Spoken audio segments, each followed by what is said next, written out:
Find Agenda 21 now? Yeah. Well, our next speaker is Ken Emannuel. He's co-founder of the grassroots organization in Texas, and he works with Katrina.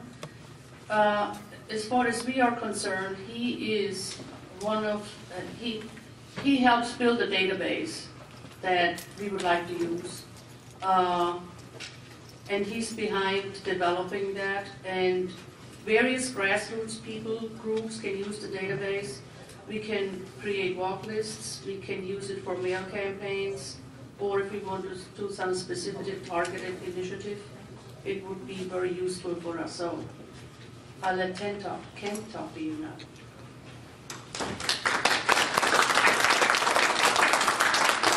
Thank you very much. Yeah, what I'm going to speak about today, it kind of follows a lot on the heels of what you've already heard. I am a huge believer, I've always been a huge believer in face-to-face contact and going door to door and talking to voters. Over the years, I've walked precincts in South Carolina, in Iowa, in Florida, Louisiana, and a lot in Texas. And I'm a big believer in it for a number of reasons. But for a long time, I did it because it kind of sort of made sense to me, and it and I felt like it was, it was worthwhile, and it was kind of what I saw a lot of other people doing. But for a long time, there wasn't a lot of science behind it. They never really done a lot of study of what happens when you go and apply this approach. In science, when you're trying to figure out if a medicine works, you take a group of folks and you give them the medicine, but then you take another group of folks that unfortunately get kind of left out in the cold. They don't get the medicine, they get a placebo. But they do that to find out whether or not the medicine actually works. Well, starting about 10 years ago, there were some researchers out of Yale that they wanted to know, well, what if we applied scientific methods to the citizen engagement processes that campaigns do, and figure out what works and what doesn't. And so they really got interested in it, and they started getting involved in evaluating this. And so I came across this research about a couple of years ago, actually, about the time that the Tea Party movement was coming up. And over the last few months, I've really been digging into it. And the reason for my presentation today is to make the case to you that all these things that you're hearing and everything you've heard today, I could not agree more with what's been said about getting out there and getting in the precincts and getting door to door, because not only has historically have we known for it to work anecdotally, but we also know now scientifically that this stuff really works. And so the title of my presentation is The Art and Science of Citizen Engagement. Let's go ahead and do the first slide. What I'm going to talk to you about today is going to follow, as I said, with a lot of the rest of what you're going to hear today. But there's a very simple three-step strategy for advancing your core values at the ballot box. Because we can all have our core values, and we can have meetings, and we can get everybody fired up. But if we're not moving the ball at the ballot box, at the end of the day, our elected officials can just keep doing whatever they do. It's a little bit like what Katrina was talking about. You can get a lot of distance from persuasion and from educating your elected officials, and sometimes you're just up against somebody else that's got more pull, that's got that elected official in the back pocket, and sometimes you just need to get rid of those folks. And my belief is we need to get rid of a lot of those folks. So here's our simple three-step strategy that I advocate for. First of all, you have to identify like-minded and open-minded neighbors. And I emphasize open-minded because there's a lot of folks that maybe they've never voted Republican, or maybe they kind of vote both parties. They, look at the candidate or whatever. Don't write them off. And that's one thing I want to emphasize to you. Keep them in your list of people you want to talk to. Now, maybe they're not going to be your high priority folks to get out the vote, but keep them on the list and keep talking to them. Find out what they care about, because you might find out you have more in common with them than you realize. Step 2, talk to your neighbors about the issues they care most about. You may have on your heart some reason you're in politics. Maybe you've got a number of issues you care about. Every one of your neighbors has some issues they care about, whether they emphasize that at the ballot box or not, whether they go vote, whether they even quite know how to engage those issues to the ballot box. They care about something. If you will go out and talk to them and find out what they care about, then you'll be in a position to communicate to them how they can advance their own core principles about at the ballot box. You might be surprised to even folks that tend to vote Democratic align with you on some very core issues. Step 3, motivate those folks to vote. And this is very important, because if you get them and you find out who they are, and you find out you guys have a lot in common, but that doesn't translate to voting at the ballot box. You may have done something nice in a universally moral way, but you haven't advanced your core principles at the ballot box. Let's go ahead. Could it really be that simple? And this is, I don't know who that kid is, but I was trying to find an image to reflect skepticism, and so I Google image searched skeptic or skeptical, and that kid was like the first image, and I thought, that kid looks pretty skeptical, so I included that kid. My apologies to whoever's privacy and their young child I put all over these things. But anyway, next step, because that's on the internet, so now they're on. Consider this. Next step. They track, I think most of us in this room are conservatives. They track, Gallup has for many years done a poll, and they ask people, are you a conservative, or would you describe yourself as a conservative, a moderate, or a liberal? Next slide. According to Gallup, only 1 in 5 of the people that respond to that poll consider themselves a liberal. And that number is falling. Apparently, Barack Obama has not been a good salesman for liberal politics. Next slide. So that you can see that's the line. That's the bottom. That green line there is the liberal line, and it's on a downward trend. Next step. In contrast, twice as many, 42% of the respondents to that poll describe themselves as conservative, and that number is trending upward. Go ahead. You see that dark green line at the top? That's your conservative line. It's skyrocketing. It's skyrocketing almost as fast as Obama's energy prices that he promised us. You'll see even the moderates are trending down a little bit. So this is not only are conservatives the largest proportion of the electorate, they're a growing proportion of the electorate. Go ahead. And here's another interesting thing. When you would think of folks that would describe themselves as independent, that is, they're not aligned with the Democrats, they're not aligned with the Republicans, you might think that would be a very large chunk of people that would describe themselves as moderate. But that's not the case. Go ahead. This is the same chart, but they've selected out independents, only people that are non-party aligned. Go ahead. You see the same pattern.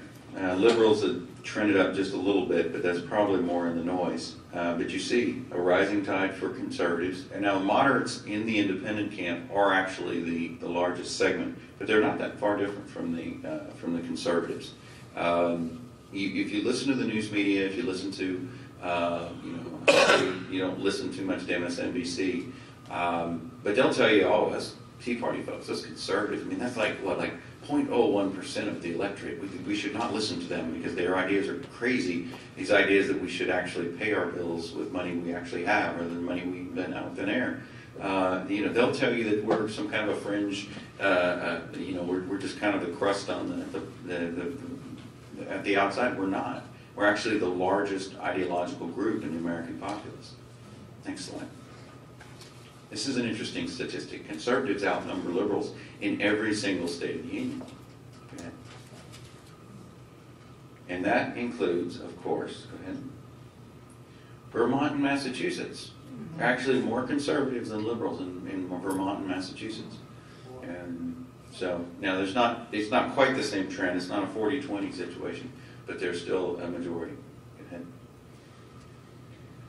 And just in case there was any thought that maybe people don't understand what conservative means or what a conservative point of view is, I went ahead and looked at some of the polling data. Let's go ahead and look at these questions. Do you favor smaller government with fewer services versus a bigger government with more services? Is government trying to do too many things? Should judges apply the law as it is written? Should the courts follow the framers' intent? Do you favor a balanced budget amendment? These are all very good questions to decide someone's ideological bent. Are they more conservative or liberal? Let's look at the results. Every one of these is significantly to the conservative side of the aisle. These are, obviously these supposedly fringe positions somehow garner 71%, 74% of the popular opinion. Next slide.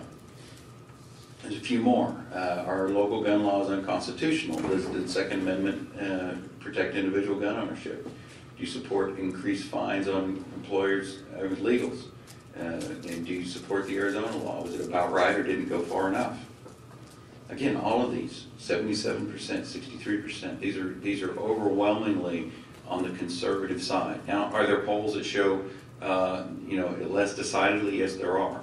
But the fact that there's nationwide polling data that shows this level of support for the conservative position tells you that the conservative position is a pretty good selling. It sells pretty well. Here's the thing. Hopefully y'all recognize my blue dog there. A blue dog is a Democrat that pretends to be conservative. And the truth is that we've seen time and time again, liberal ideas are losers at the polls. And yet, they win elections. How do the liberal candidates win elections? Well, they win it by two mechanisms. One is they just lie. There were a whole bunch of folks that won back in 2006, and they were blue dogs. And they said, yes, I am under the Democrat, I'm under the Democrat Party, but, I'm really Ronald Reagan. I'm not really, if you looked at their campaign materials never said a word about we need more government services, we need to, don't worry about the deficit. They were all about we need to protect the Second Amendment and we need to get the budget under control. And it was this, sort of what Bill Clinton had earlier ran on, which was a new Democrat kind of a policy, and or a new Democrat platform. And the thing was, though, was back in the 90s, there actually was a new Democrat movement that really did believe in some of those things. And when they got into office, they actually supported them. But in this last round, what they were doing is they were mimicking what had been successful before. They didn't have an intention to do any of it. And so we saw that when all these blue dogs that were supposedly for limited government, et cetera, then went in and voted for Obamacare. And of course, they're no longer in office because of that.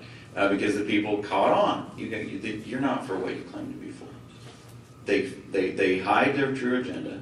And they're much better organized. The Democrats are much better organized. They do all this stuff that we're talking about, and they've been doing it for years.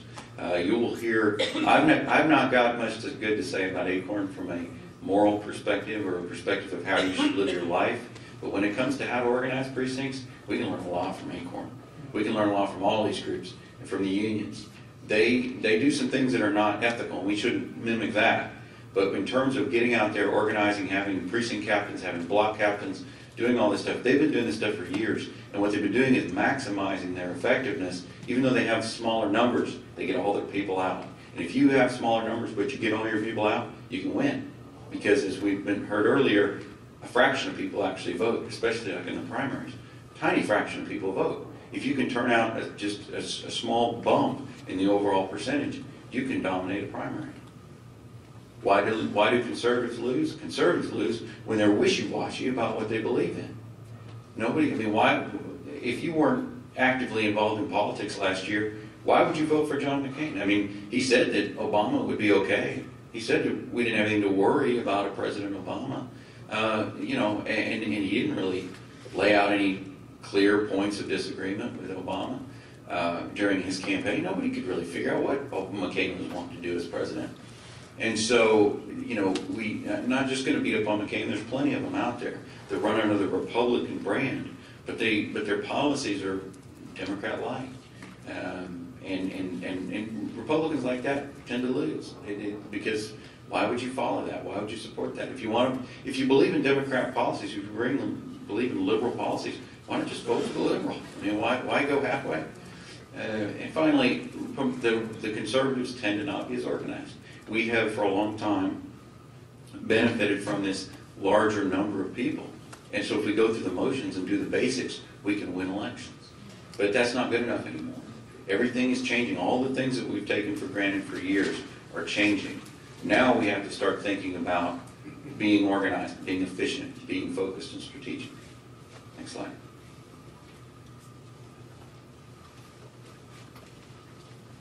Again, just to reiterate, our three-step strategy. And each one of these has subpoints, of course. But we identify our open-minded and like-minded neighbors. We find out what they care about, and we motivate them to get them to the polls. Next slide. This applies in different ways in different elections. You might have you're going to apply a strategy like this a different way in a general election than you are going to apply it in a primary election. In a primary election, you're looking at folks that you're not just doing a bulk get out the vote. You're actually trying to communicate with folks that already vote in the primaries. You're trying to communicate with people that are regularly, that they're likely voters in the general, maybe have never voted in a primary, but you think they might. Now, you don't want to encourage someone who is not aligned with you to go and vote, because they're likely to vote for somebody that you wouldn't support. So the first step is to find out what they believe in. Even within, and this is in the primary phase, you can see that somebody votes. For example, let's say you're active and we've talked earlier about getting involved in the parties. I personally believe that in order to do the changes we really need to do, we're going to have to, the conservatives, the grassroots are going to have to take over both parties. That's the long term. Because as long as we have one party out there that says, don't worry about what grandpa says, who tells you can't have your cake and eat it too, I'm telling you, you can have your cake and you can eat it too. And don't worry about tomorrow, worry about today, and you can have everything, and I'll promise you a bunch of stuff, and don't worry about that other stuff about, budgets and that. Don't worry about that. That's old. That's just, details. We're going to get you what you want. Whatever you ask for, we'll give it to you. That's been the policy, right, so far, to both parties. The Republicans do that, the Democrats do that. As long as we have one party that's willing to do that, the ones that are realists will lose to the ones that are not. So we're going to have to, I think, long term take over both parties. But in the short term, we're finding it easier probably to take over the Republican Party. But in the primary, the fact that somebody votes in the Republican primary doesn't necessarily mean they're conservative. They might be a very establishment person that just always votes in the primary. You need to find that out. The only way to find that out is to go talk to them. You start, as noted before, by acquiring the voter database for your area. We've been doing a lot with database stuff. We have the data. We're going to be making it available along with mapping tools and walk lists and all the stuff. And I know that Drew Ryan and his group, they've got a tool also that is suitable for that stuff. And so you're going to have a lot of tools at your disposal. Ours is more kind of a do-it-yourself package. You'll get a map and you'll get a walk list for your precinct to go out and it's kind of to you to go and take it from there. But anyway, what you're looking for is people with a consistent track record. You mostly in a primary, you want to find the people that always vote in the primary or usually vote in the primary, because those are the people that you can pretty much count on. People that voted before, they're going to vote again. So you want to definitely talk to them. You also want to talk to some people after you find out where they stand. You want to talk to some people who you think you might be able to persuade to vote in the primary. Because somebody will say, well, I go to vote in November, but I don't really ever like my choices. It's Tweedledee or Tweedledum. And that goes back to what was said before. That's why you got to get involved in the primary. Get somebody you actually like. Get somebody that actually matters and is actually going to be different. Next slide. So this more or less covers what I just said. But anyway, you're looking for actual voters. Registered voters are great. If somebody's never voted, they're not likely to be voting, especially not in a primary, the first time you go reach out to them. What you really do is you take somebody that's a registered voter and doesn't vote, and you get them involved in the presidential year, because that's the easiest. And you take somebody that's a consistent presidential voter, and you get them voting in an off-year election. And you get somebody that consistently votes in November, and you get them to vote in March. It's baby steps. You got to take people where they are and start moving them where you need them to be, which is to vote more often. Of course, like I said, you want to find out where they stand, because the people you want to vote are the people that agree with you on the issues. Next step. This is just an illustration. There are a lot of people that vote like this. They only vote in the presidential year because they hear about buzzes. They hear about all the buzz in the national media, and they see that it's you get to select the president. And there's this mentality, because the president gets the most media, that he's got the most power. And in a sense, he's the single person that has the most power. But the overall power is much more, thankfully, decentralized away from the White House. But that's where people vote. A lot of them. Next slide. Other people only vote in November. They never vote in March. Somebody like this is a great candidate to try and start talking to them about getting there and voting in March or voting in a municipal election. A lot of people don't vote in these other elections, primaries, municipal elections, constitutional elections. These are very low turnout elections. You can do a lot in those elections. Next slide. If Bill has never voted in any election, it's good to talk to him. It's good to find out what he's all about. It's good to encourage him to vote. Not a priority. Usually we have more things to do and people to talk to than we have time. Bill's probably not a good target. Next time. My advice is to focus on the ideas. You steer clear of things that are too personality driven. What you want to do at the first phase is you want to find out where these folks stand. Open-ended questions. What do you care about? What do you think are the number one issues that we're facing? What do you think the number one issue we're facing at the national level is, at the state level, at the local level? Find out where they're coming from and what they already care about. It's a lot easier to find out how someone can affect what they care about or communicate to someone how they can change what they care about than it is to get them to care about something they don't care about right now. And even when you're getting them to care about something they don't already care about, it's usually attached to something else that they care about. Next up. The point here is at the first contact, when you first go talk to someone, it's not to win a debate with them. It's not to persuade them to your point of view. It's find out where they're at. Find out what they care about. That's what you're trying to do. Get them talking. You get them talking. Get them to communicate to you what they care about. Next step. From that point, you're going to take notes. You're going to put those notes together, and you're going to keep basically a record of that person and what they're about. I mean, unless you've got a photographic memory, you've got to write these things down. And then you're going to, in the weeks and months ahead, you're going to keep talking to them. And if there's you're probably going to want to come up with a list of people that maybe in your neighborhood that care about Second Amendment issues or whatever. And then you see somebody's going to give a speech on, what the Second Amendment means or whatever. Send them an invite. Invite them to go listen to that sort of thing. Keep engaging them and informing them about what it is that they care about. If they said they don't care about taxes, they love paying taxes or whatever, you probably don't going to waste time sending them an invite to something about how to reduce their taxes. Next thing. At some point, you're going to want to give them some feedback. And in our neighborhoods, we do voter guides. We don't do voter guides that say, just vote for Bill and everything will be all right. We tell everybody, based on what we've got, here's what we know about these guys. And we give them objective information as much as we can, objective as we can be. We try and have the same information for each candidate. So things like endorsements. If there's two incumbents, both people have served in the legislature and they're running against each other, we try and have all the interest group ratings from groups like Eagle Forum, groups like, we've got a group in Texas called Empower Texans, which rates the candidates based on how much they vote against taxes and against spending. These sorts of things. Give them objective information that they can take into the polling place and decide which one fits their beliefs. Next step. Here's the thing, and this is the most important thing. As you get close to election time, focus, get out the vote. Target to those candidates, those voters that you know are with you on the key issues. And that's important. You need to know who's with you, and you need to know who do you have questions about whether they'll vote. There's some people, as I said, they've never voted. Maybe it's not the best time in the world, the best use of your time to go encourage them to vote. If they always vote, again, maybe not the best time in the world, best expenditure of your time to go encourage someone who's never failed to vote in 20 years to go vote. You know they're going to vote. If you've already given them information to make an informed decision, you don't have to worry about bugging them to go vote if they've never failed to vote. Unless they're in the emergency room, they're going to be in that polling place. So what you're looking for is the people that are kind of iffy, the people that are at the 50% level, that you can be the factor that pushes them over.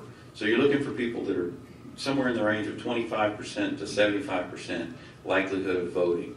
And look at that. And those are the people you want to target. Don't waste your time with the people that never vote. Don't waste your time with the people that always vote. Look for those people that are iffy, because you might be the factor that pushes them, gets them to the polls. Next step. And here's the thing that everybody needs to understand, because when we're walking precincts, it can, especially if it's a hot day and you're out of water and you've been walking for hours and your feet are sore and you're thinking, is this all worth it? Well, going back to the science I talked about earlier, the research has shown that when you talk about a neighbor-to-neighbor contact between somebody that's reasonably likely to vote, statistically, one contact, just one conversation of a few minutes, like in a door-to-door environment, will boost that person's likelihood of voting by 15%. Now, that may not mean that that person actually votes, but that means if you go talk to 10 households, you, on average, are going to boost up, you do that, or let's say you do 20 households, that could be 3 votes that would not otherwise have been cast. And I'm going to show you in a minute, that really can matter a lot. If you're boosting the turnout for a particular candidate or for a particular issue by 15%, that's sometimes well in excess of the margins that we're looking at to win an election. Next slide. Here is some of the statistics I talked about earlier. This is the effect of door-to-door canvassing on voter turnout. Now, this is a combination of a lot of different studies, so the numbers are kind of all over the map, and there were different methodologies done, different timings. So that's part of the reason why these are all over the map. But they give you a good idea of the kind of range of numbers you can look at. Let's go ahead. They did a study. This is a turnout delta over the baseline or over the control. So they would do this in one neighborhood and talk to certain voters, and they would do it. They would not do it in a very similar neighborhood, or they'd do an overlap. Can you put that in English? Which part of it? Turnout delta over baseline. What does that mean? Yeah, it's real straightforward. Turnout. That's the voter turnout. How many people went to the polls, turned out to the polls? The baseline is the number of people according to the control, the baseline that you would not have had otherwise, and the delta is the difference. So the difference in voter turnout over the number of folks that came out, let's say, that would have otherwise turned out. Does that make sense? Okay. So let's look at, they did a study in Bridgeport. They found that their single contact door-to-door effort got them a boost of 14.4% on average.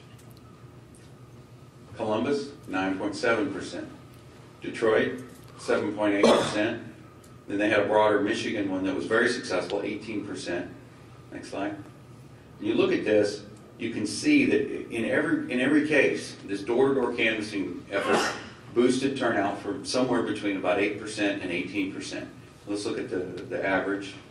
Next slide. The average of the overall was 12.7%.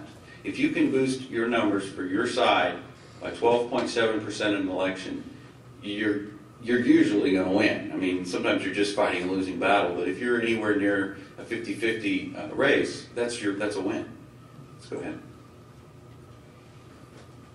So how do votes affect us at election time? Go ahead. In the 2010 election in Texas, this is the primary. Go ahead. We had, this is millions, basically millions of Texans. We're about 24.7 million Texans. Next. Voting age Texans, 18.79 million. 13.27 were registered to vote. Our November turnout was almost 5 million. That's a lot of people. But look at our primary turnout. And this was a big year. It was a big year in Texas for turnout in the primaries. And yet, even then, 1.48 million. That's a fraction of the number of voting age Texans, about 10%.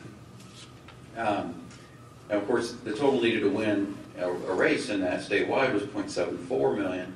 And let's look at the government primary margin.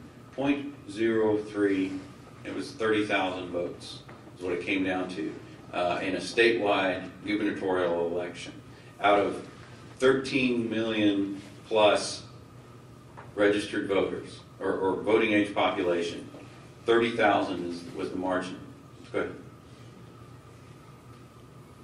So Rick Perry avoided a runoff by a margin of 34,000 votes, which represented 0.136% of the population of Texas.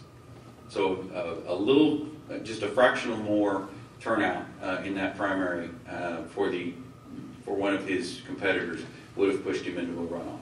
Now, what would have happened then? Perry would have probably won anyway. But it's a very interesting statistic. Go ahead. Looking at state house primaries. How are we on time? Okay, all right. I'm out of time. So basically, the bottom line is using these strategies, you can have significant turnout at the polls, and you can affect elections with those numbers. Thank you.